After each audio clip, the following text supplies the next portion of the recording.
tal? Buenos días. Muchas gracias por acompañarnos. En nombre de la Fundación Amparo, de Lucía Alonso, su presidenta, y del mío, les damos la más cordial bienvenida a quienes nos acompañan hoy presencialmente y a quienes están conectados. Estamos abriendo al público la exposición Reinventar América, construir, borrar, repetir. Es un proyecto organizado por el Getty Research Institute, que se presentó primero en Los Ángeles, posteriormente en el Franz Mayer en Ciudad de México y termina su itinerancia con nosotros. Quiero agradecer la presencia de Mary Miller, que es directora del Getty Research Institute, y obviamente de Idurre Alonso, curadora de colecciones latinoamericanas en el mismo instituto y curadora de la muestra, así como Denilson Banigua, que es el artista invitado en este proyecto. Es un grupo de obras, de aproximadamente 90 obras del Instituto y 30 del Museo Franz Mayer en Ciudad de México, que también aprovecho para agradecer al museo y a su directora, Giovanna Jaspersen, que hoy no nos pudo acompañar, por su colaboración para hacer este proyecto posible. Creo que es un tema importante, interesante. ¿Qué significa América? ¿Qué no significa? En este momento en que los nombres se tratan de cambiar, el Golfo de México, el Golfo de América, el Golfo de... O sea que creo que todo tiene una pertinencia especial en estos momentos. Y también, y lo he comentado, que el conjunto de exposiciones temporales que tenemos ahorita en el museo, creo que hay un hilo conductor interesante que los invito a descubrir, a visitar los proyectos. Como siempre, le doy la palabra a quienes saben, conocen el tema. Quiero agradecer al museo, a todo el equipo del museo, por el trabajo que hacen para poder llevar esto a cabo. Muchas gracias y los dejo con Idurre y Denilson. Hola, buenas tardes a todos. En primer lugar, quería agradecer al Museo Amparo por haber recibido esta muestra. Esta es la segunda vez que traemos una exposición del Getty Research Institute acá a Puebla y es siempre maravilloso trabajar con este museo y con el equipo que tienen. Quería también agradecer sobre todo a Carolina, a Sergio, a Emilia, a todo el equipo también de instalación, a Silvia que ha coordinado todos los eventos. Lo decía el otro día en la rueda de prensa, de verdad que tienen una joya en este lugar, no solo por el museo y sus colecciones, sino por la gente que trabaja en él, ¿no? Entonces, bueno, también quería agradecer a Mary Miller, nuestra directora, porque siempre apoyó esta idea de proyecto desde el principio. Y gracias en parte a ella es que esta exposición está viajando. Entonces, bueno, quería también agradecer el apoyo que yo he recibido desde mi institución para que la exposición pudiese hacerse. Y también quiero reconocer el trabajo de Giacomo Castañola, que está aquí, que diseñó la muestra y bueno, cuando la vean van a entender también lo maravilloso que es el trabajo de Giacomo, que esta también es la tercera vez que trabajamos juntos y de nuevo, siempre fantástico. Por otro lado, yo no sé si este va a ser el último evento que yo hago relacionado con esta exposición, es muy posible porque que acabe aquí, no lo sé todavía. Pero quiero también agradecer mucho a Denilson, porque uno a veces cuando hace estos proyectos largos, en el camino suceden cosas importantes y una de ellas en mi carrera ha sido conocer a Denilson, que me ha aportado muchísimas cosas, y también Rafaela, que trabaja con Denilson. Entonces, a veces estos proyectos expositivos le abren la puerta a uno a conocer gente estupenda en el camino. Y Denilson, de verdad, que ha sido maravilloso trabajar con él. Se lo decía ayer, una de las mejores cosas de esta exposición, una de las mejores decisiones fue invitarlo a que trabajase con nosotros y ya van a ver por qué cuando vean esta presentación. Bueno, como decía Ramiro, esta exposición surge en el Getty Research Institute, y quiero explicar un poquito qué es, porque a veces no se entiende bien qué es el Getty Research Institute. Entonces yo siempre empiezo con esta imagen. Este es el Getty Center en Los Ángeles. El Getty Center tiene el museo, que quizás es la parte más conocida, pero luego está la fundación, que es el ala filantrópica, el Instituto de Conservación, y luego estamos nosotros, el Research Institute, que es ese edificio semicircular. Nosotros tenemos una biblioteca, somos un archivo, una colección de archivo, tenemos una biblioteca dedicada a la historia del arte con más de 1,5 millones de ejemplares de libros, y también tenemos colecciones especiales, y esta muestra sale de esas colecciones especiales que tenemos en la institución, y yo estoy a cargo de las colecciones que se relacionan con Latinoamérica. Bueno, esto es la biblioteca por dentro. Tenemos un lugar donde los académicos o los investigadores pueden venir. Todos esos materiales que están en las salas ahora porque no están en el Getty, pero si estuviesen y un investigador quisiera verlos, puede verlas. Los pide, hace una cita y, como se ve en esa imagen, puede tocar los objetos, que eso es algo increíble, ¿no? Y bueno, como es una colección de archivo, yo quería mostrarles cómo también en un archivo se trabaja de manera diferente a un museo, porque todos estos materiales que están en la exposición pertenecen a diferentes colecciones o archivos que tenemos en nuestro acervo. Esta es una imagen de los materiales que yo estaba usando para una exposición anterior, para Metrópolis, que es la que estuvo aquí antes, y pueden ver todos esos papelitos marcando las cajas, qué era lo que yo iba a usar para la exposición. Entonces, bueno, no es como un museo donde uno abre la bodega y tiene una obra de arte, tiene que estar buscando a través de muchos documentos lo que uno finalmente va a usar. Y como decía, este ha sido un proyecto de larga investigación que empezó alrededor de probablemente el 2017. Bueno, aunque esta era una exposición que tenía en mente desde hace 10 años, porque sabía los acervos que teníamos en el Getty y que no se habían mostrado nunca, y pensaba que era importante hacerla. Otra cuestión importante es que yo no soy especialista en arte colonial y del siglo XIX. Entonces, para mí fue muy importante esto que solemos hacer en el Getty, que es un seminario en donde invitamos a expertos y durante 2 días o 3 nos encerramos a ver todos los materiales, a hablar, a pensar en las narrativas de la exposición, a pensar en un posible libro. Y este es el seminario que yo hice en 2019 y ahí pueden ver todos los materiales que yo iba sacando. Muchos no acabaron en la exposición. Yo empecé con un listado de obras que tenía como, yo qué sé, 500 cosas, ¿no? Y luego fui reduciendo hasta llegar ahí. Y bueno, ahí está nuestra directora Mary Miller con una de las piezas que está aquí en la exposición durante ese seminario. Bueno, les estoy mostrando esto para que entiendan un poco el proceso de cómo fue armar esta exposición. Una de las cosas que yo tenía bien clara desde que yo empecé a trabajar en esta idea era que yo no podía mostrar estos materiales coloniales y del siglo XIX pensando, todo esto tiene que ver con la idea de cómo Europa construye una imagen de América a través de las ilustraciones y los grabados. Pero yo tenía muy claro que en esta historia faltaba una voz, que era la voz local. Entonces, desde un principio yo decidí que tenía que trabajar con algún artista contemporáneo para que introdujese esa voz en la narrativa. Durante este seminario vino al seminario Rafael Fonseca, que es un curador brasileño que ahora está en el Museo de Arte de Denver, y hablando de posibles personas que podrían funcionar para esta idea que yo tenía, me mencionó a Denilson. Entonces, ese fue como el principio. Aquí está Denilson durante la exposición en el Research Institute.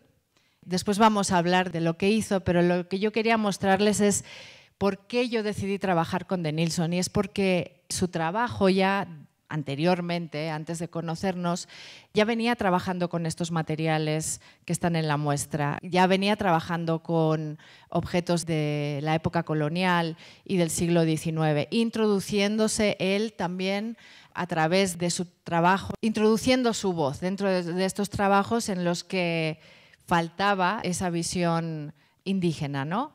Entonces, cuando yo vi esto me pareció que él iba a ser la persona perfecta para lo que necesitábamos y definitivamente no me equivoqué. Esto es otras dos obras de Nilsson anteriores de nuevo a esta exposición.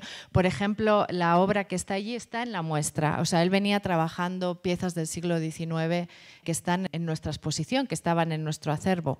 Nos agarró la pandemia en medio de todo esto y la exposición se pospuso un año. Y además de que se pospuso un año, esto provocó que Nilsson no pudiese venir a ver los materiales hasta básicamente el 2022, meses antes de que inaugurásemos. Pero creo que fue importante que viese las obras in situ. También debo de decir que la pandemia, por un lado, nos retrasó, por otro lado, me dio a mí un año más para pensar en esta exposición. Entonces, tuve la suerte de que Renato Meneses, que está ahí en la foto, fue mi becario durante ese año de la pandemia. Él es brasileño, su especialidad es el Renacimiento. Y la verdad es que durante un año conversamos por Zoom durante horas y horas sobre esta exposición. Entonces, por un lado, no nos vino bien y por otro creo que nos dio la oportunidad de seguir pensando en la exposición. Otras de las dos personas, Julieta y Daniela, que están en las fotos, como digo, yo tuve un Dream Team en esta exposición y son ellos los que están en esa foto. Bueno, entonces, lo que vamos a hacer es que de Nilsson va a hablar un poco, porque no quiero hablar yo de su obra, no que hable él. Este es el principio de la exposición. Una gigantografía que van a ver en la muestra, con la que de Nilsson ha trabajado, pertenece al libro de Ortelius, que es uno de los primeros libros de cartografía que contiene el mapa de América.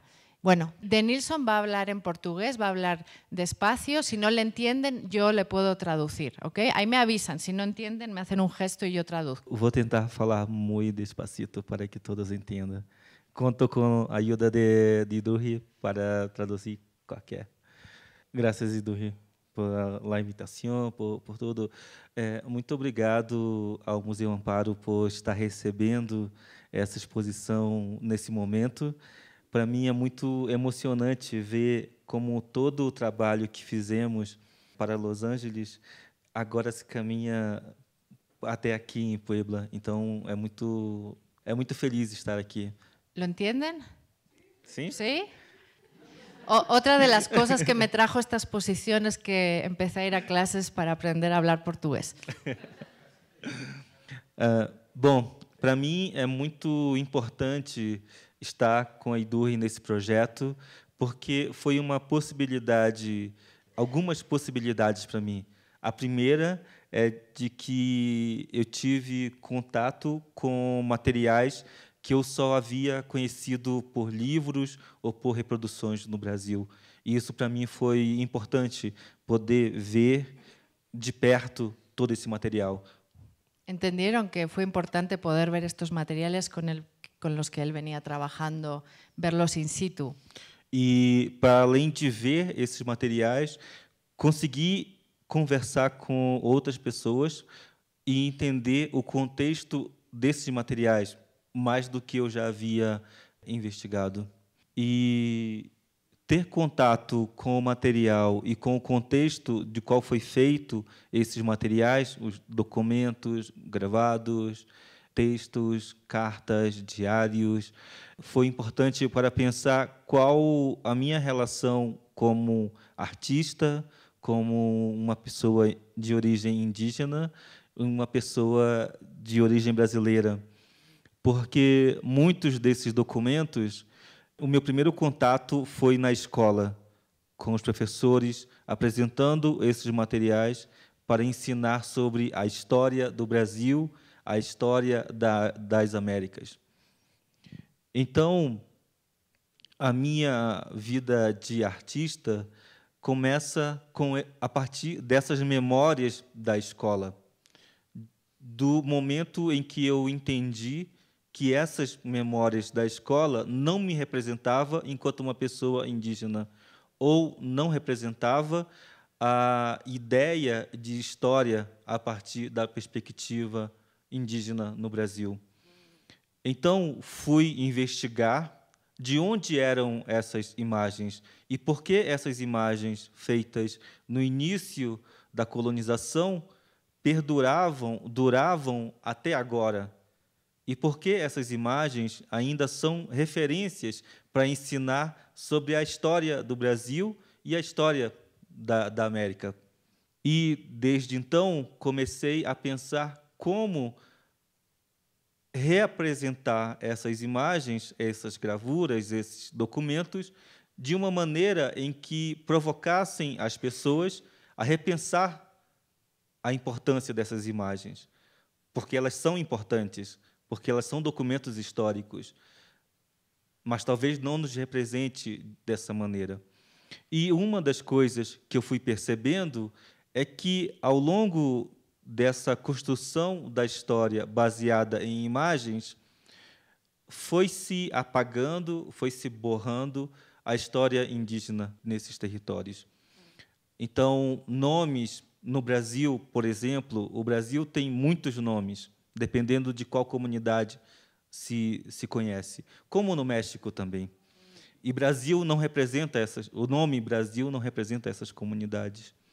Então, por exemplo, nesse trabalho, a minha ideia foi reproduzir uma ação que foi feita antes pelos colonizadores, que é de apagar os nomes dados. E nos provocar a pensar que nomes eram antes desses nomes que estavam aí, como São Francisco, São Antônio, São Paulo e tantos outros santos. E que nome esses lugares tinham antes? Que significados esses lugares tinham antes? E apenas coloquei como terra indígena, como um território indígena, para que quem visse o trabalho dissesse que nome o representa melhor. Sí, ok. Bueno, la exposición tiene 5 núcleos temáticos y el primero es sobre la alegoría de América. ¿Cómo se construye la idea de la alegoría de América? Bueno, el libro que les estaba comentando es este mismo, el que tiene el de cartografía, pero esta es la página de entrada y ahí podemos ver que están las alegorías de los 4 continentes. En la parte de arriba está Europa, África, Asia y abajo está América. Y la representación de América es siempre una mujer que está desnuda o semidesnuda, que tiene plumas, ya sea en la cabeza o en la falda. Luego suele tener armas, referencia a su carácter violento. A veces es un arma tupinamba, otras veces son arco con flechas. Luego también hay referencias a la violencia a través de que aparece una cabeza humana o aparecen, por ejemplo, partes de cuerpos. Suelen aparecer también animales autóctonos de América alrededor de ella, no en este caso, pero sí está una especie de hamaca en la parte de atrás. La hamaca es un objeto que fue inventado por los indígenas y entonces va a aparecer también en muchas de las imágenes de esta exposición. Yo siento que es una de las obras que representa muchas de las ideas que están en esta exposición.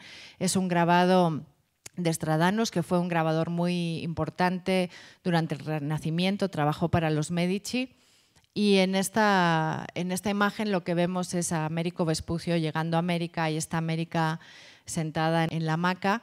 Tiene los atributos que les estaba comentando, las plumas en la cabeza, el arma tupinamba que está apoyada sobre el árbol, después hay un oso hormiguero en la parte de abajo, hay un perezoso subiendo el árbol. Este tema sobre la naturaleza que va a aparecer representado mucho en la exposición, ya lo vamos a ver, pero luego en la parte de atrás tienen a un grupo de indígenas que están comiéndose una pierna. Entonces estas alusiones al canibalismo también van a aparecer en múltiples ocasiones dentro de la exposición. Américo Vespucio tiene en una mano la cruz, la referencia al catolicismo. También vamos a hablar de la conversión que sucede durante la colonización de la gente local y también tiene un astrolabio en la mano como referencia a la ciencia y a la tecnología que ayuda a que los colonizadores lleguen a América. Entonces, bueno, como decía, esta obra encapsula muchos de los temas que están dentro de la muestra. Aquí tenemos a América de nuevo con los mismos atributos de los que venimos hablando. Ahí tienen un loro en los pies. Y esto es dentro de la exposición y cómo Denilson utilizó esa imagen para crear esa gigantografía y yo creo que de cierta manera apropiársela. Yo tengo mi teoría de que lo que Denilson hizo un poco aquí, porque no se ve bien por el reflejo, pero le pinta sobre América unos pulmones, un corazón, y que de cierta manera humaniza una imagen que siempre fue mostrada como esta mujer medio salvaje, entre comillas, ¿no?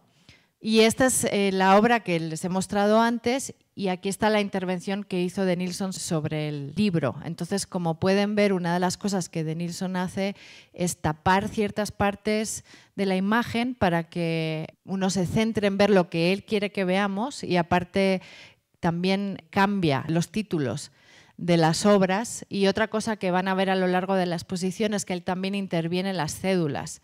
Entonces cambia los nombres en las cédulas de las obras, introduce su nombre como si se tratase de una colaboración entre el artista del pasado y él.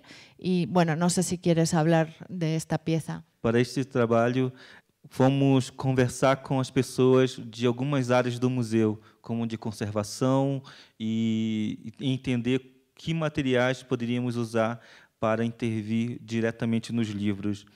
E uma coisa que, para mim, durante todo o meu processo de investigação desses materiais, e quando eu apresento essas gravuras para algumas pessoas, essas gravuras são tão comuns e tão vistas e revistas ao longo do tempo, que parece que as pessoas não têm mais um olhar crítico sobre elas.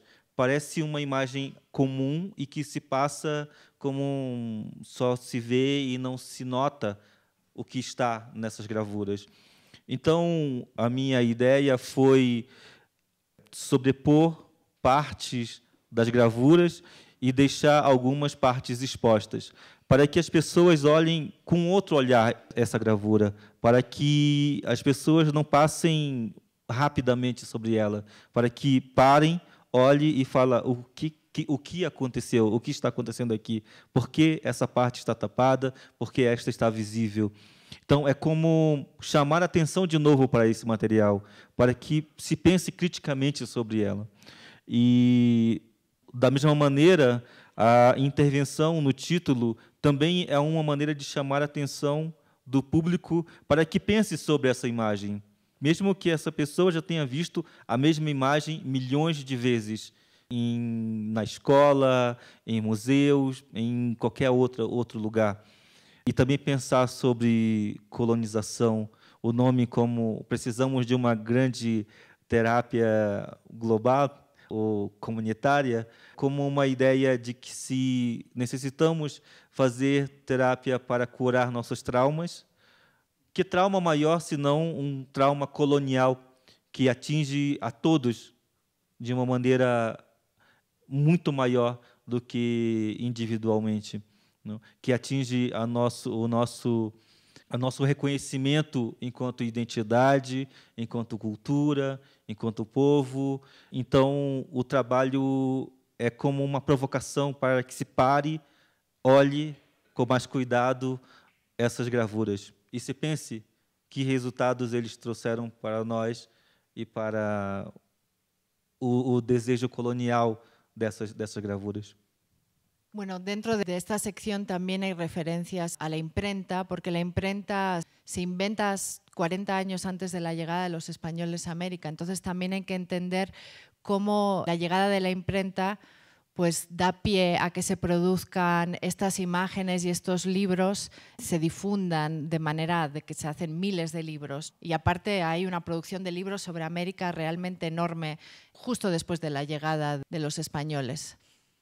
Bueno, y como parte de eso, Denilson también hizo 2 piezas de videoarte que están en la exposición. Esta específicamente tiene que ver con la idea de la imprenta y él trabaja con materiales que están en la exposición. Es una obra como performática, de cierta manera, que habla un poco de la censura, de lo que se borra, él borra a través de lo que hace. Bueno, la pueden ver.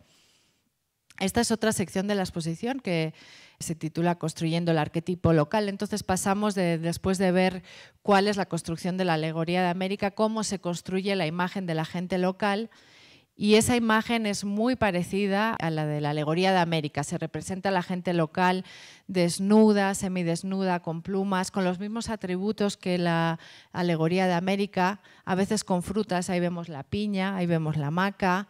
Y es un poco también la manera de demostrar que la gente local, entre comillas, es gente salvaje, que tiene que ser colonizada. Y otra de las cuestiones importantes es que hay una homogenización en la manera de la representación.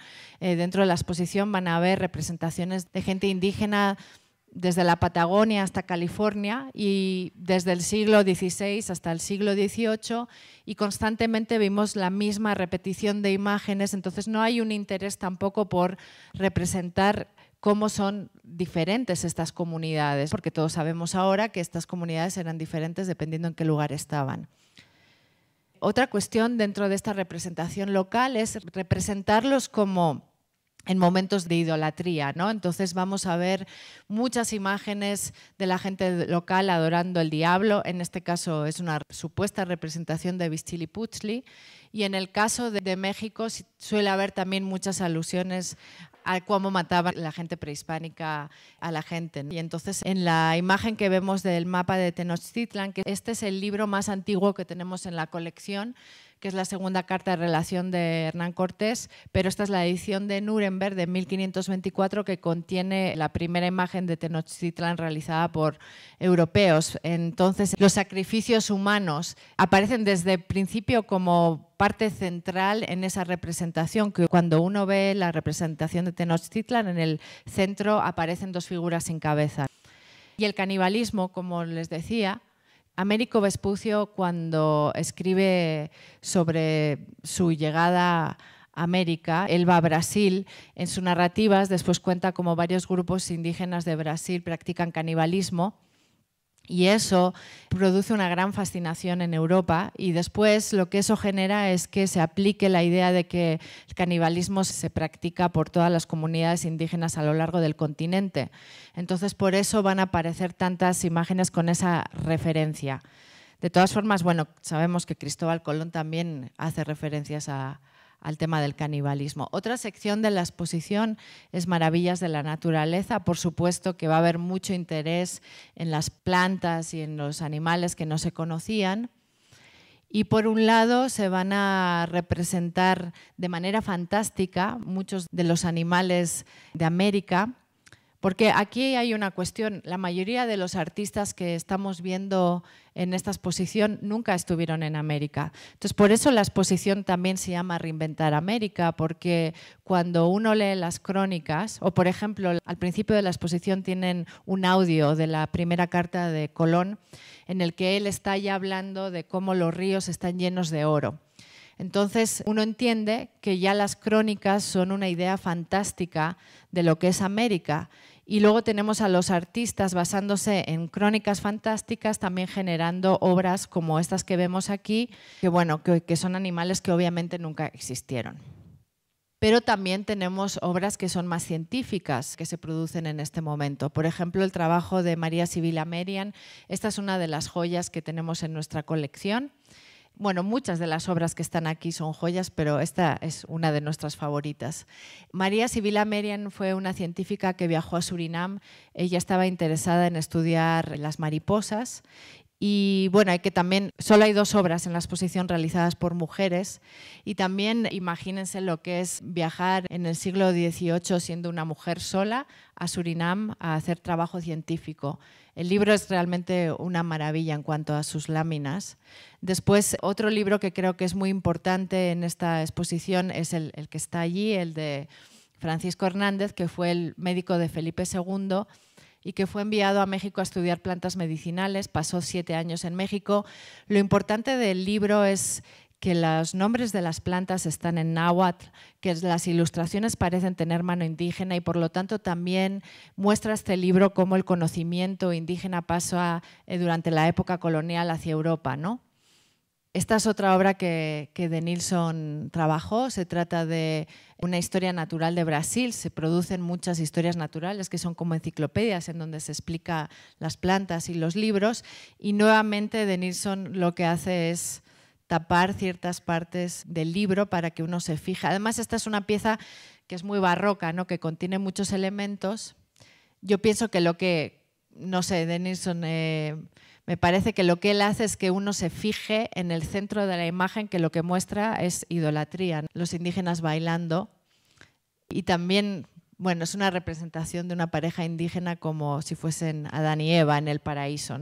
Como decía Ramiro, hay unas 30 piezas que pertenecen a la colección del Franz Mayer. Cuando la exposición vino a México, yo decidí que era importante añadir a la exposición obras que se refiriesen específicamente a México.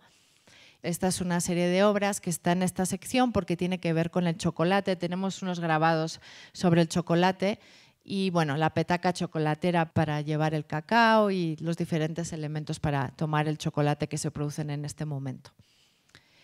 Por supuesto, también, aparte de los naos, plantas y animales, la extracción de recursos es una de las cosas que va a suceder y que también es el principio de la esclavitud.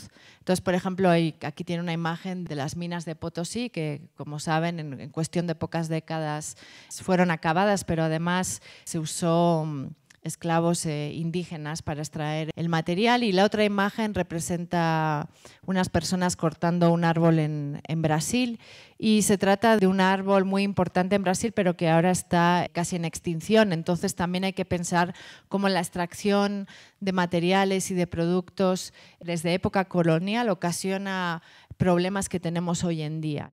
Otra sección de las posiciones narrativas de la conquista, cómo se representa la conquista en imágenes, y muchas veces se trata de imágenes muy heroicas.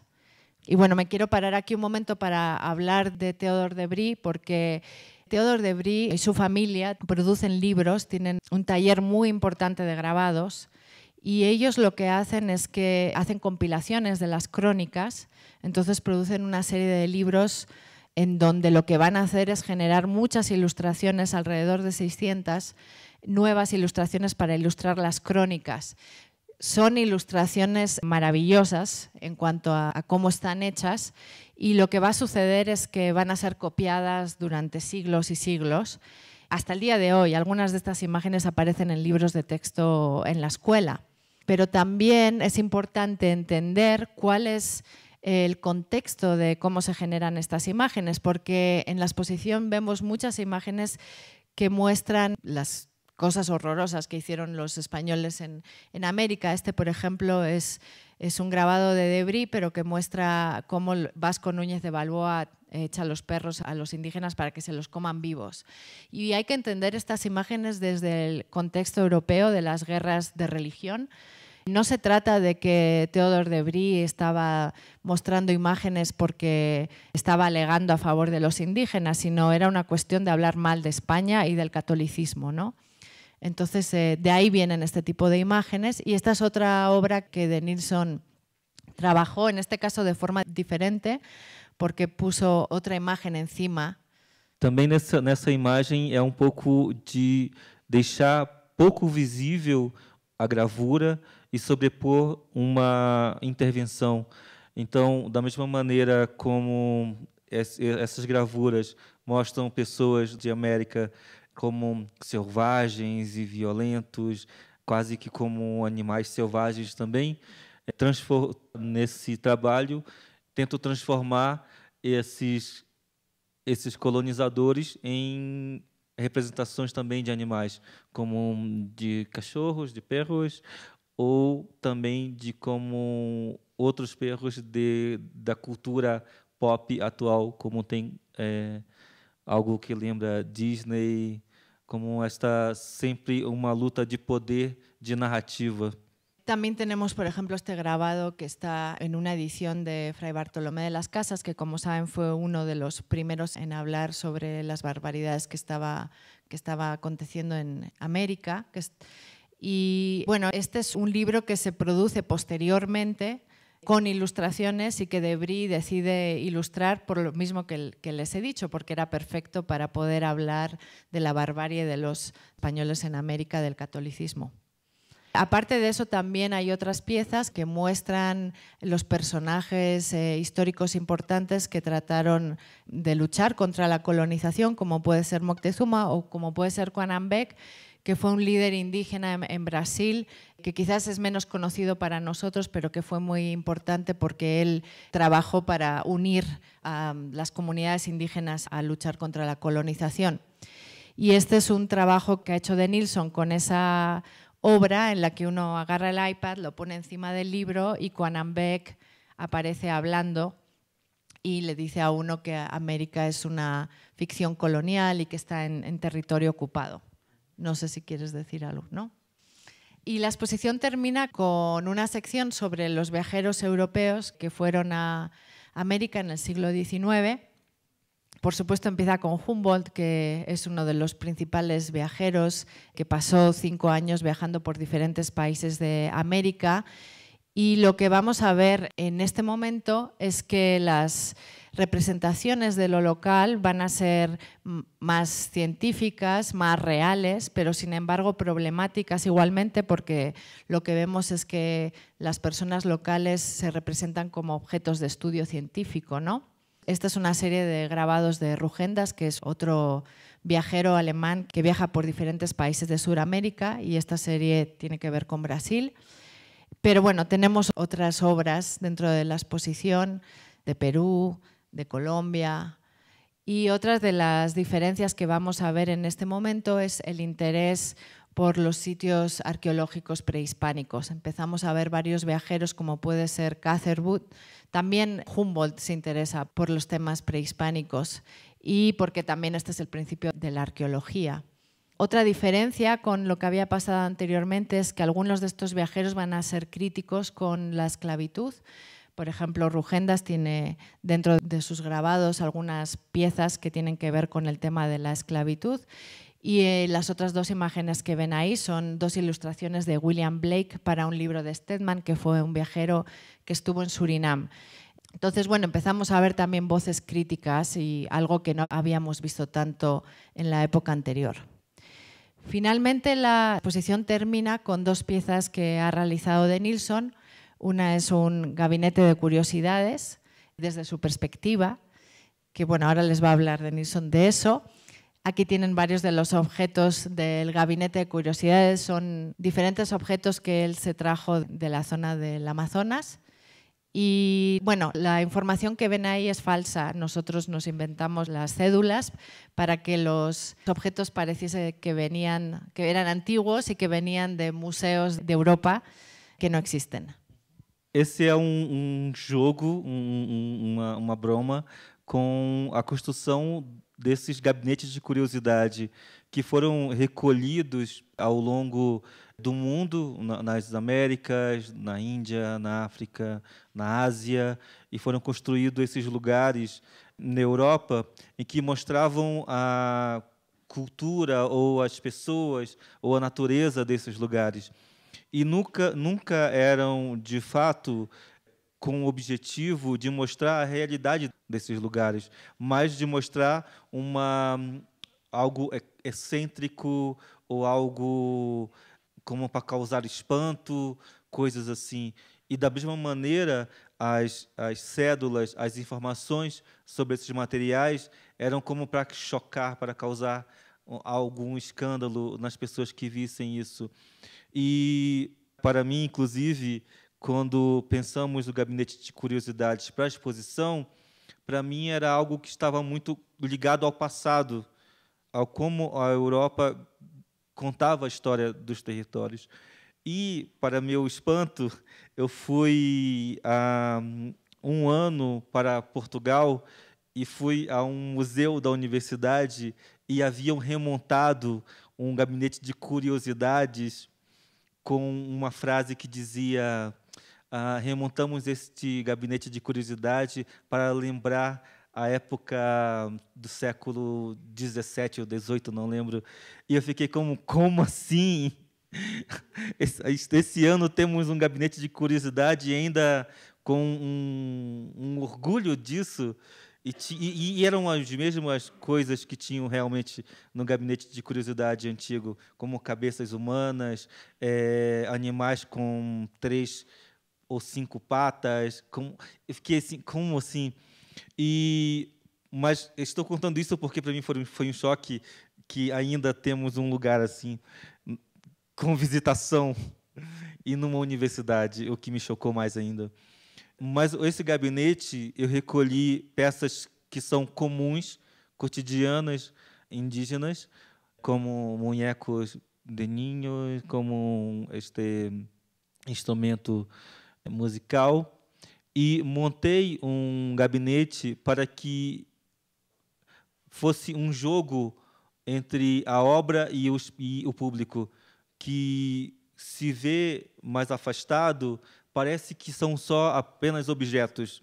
Mas quando se chega muito cerquita, se nota que estes objetos estão como falando com as pessoas, dizendo coisas como: atenção, você está num território que foi explorado, roubado, ou vamos pensar sobre colonização e como rever isto.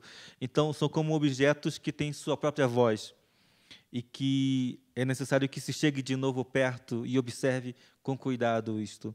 E é uma ideia de como, se não olharmos com cuidado esses documentos, esses materiais, se não olharmos com atenção, talvez não entendamos qual a importância desses objetos da exposição para entender cómo fue construido ese lugar. Bueno, y la exposición termina con un gran mural que De Nilsson ha realizado en cada una de las sedes en la que la exposición ha estado. El mural muestra el principio del universo desde la cosmogonía Baniwa, y eso ha sido un poco diferente en cada lugar, aunque tiene elementos parecidos. Este es el que hizo en el Getty y este es el que está aquí. Y bueno, no sé si quieres decir algo del... Para finalizar, então, ao longo da exposição, vamos ver vários mapas, várias cartografias. E, no geral, claro, esses mapas foram construídos para que as pessoas na Europa entendessem esse território e as possibilidades que esse território poderia dar à Europa, seja economicamente, culturalmente, seja de exploração, de dominação ou de divisão desse espaço entre essas pessoas, ou essas pessoas que tinham esse poder, né? Os mapas servem, então, como um objeto de poder, né, sobre esse território. E, às vezes, tem os mapas que são vazios, que não têm nenhuma informação além dos nomes dados e das bordas das fronteiras. E outros têm como muitas coisas, com plantas, frutas, animais, pessoas, e são como esses itens que podem ser usados para serem explorados, né? Como os minerais e plantas e árvores que podem ser retiradas, e como pessoas que podem ser usadas como mão de obra para construir esse território. E a minha proposta, então, é a construção de um mapa ou de uma cartografia baseada na cosmologia do meu povo, onde se tem um território, mas não se tem algo que pode ser explorado ou dominado, senão tem como vários territórios que convivem e da qual fazemos parte. Então, se olhamos para cada parte, vai ser uma história diferente, mas também vai estar em outros lugares. E tem 2 deuses criadores, Kinyampirikuri e Amajo, que é um casal que constrói o universo, e seus filhos que vão dando ao meu povo conhecimento sobre música, danças, rituais, e o outro que vai dando conhecimento sobre as semilhas e ensina a sembrar, mas também tem como estações de ano, de inverno, verano. E do outro lado, que é deste lado, tem uma serpente que traz em seu interior as primeiras pessoas baniuas para serem parte desse universo. E é como um lugar de convívio. E é como um lugar também que não chegou à colonização. Então, quando a serpente chega pelo oceano, ela vai afundando os barcos, as caravelas dos colonizadores. Então, é como um lugar que existiria ainda se não fosse colonizado. Então, é um mapa mais sensível e menos sobre a fisicalidade desse lugar, mais sobre convivência y relaciones do que sobre exploración y dominación. Bueno, entonces yo pienso que finalizar la exposición con este nuevo mapa tiene que ver con esa idea de reinvención que tiene la exposición, ¿no? O sea, empieza la muestra con la primera carta de Cristóbal Colón y terminamos con la invención de América de Denison Banigua a través de la cosmogonía de su pueblo. Y entonces es como la idea de, bueno, hay muchas reinvenciones de América, seguimos reinventando América hoy en día, y esto es como también una invitación a repensar esas invenciones, reinvenciones y quizás pensar nuevas. Bueno, gracias a todos. Muchas gracias. Gracias.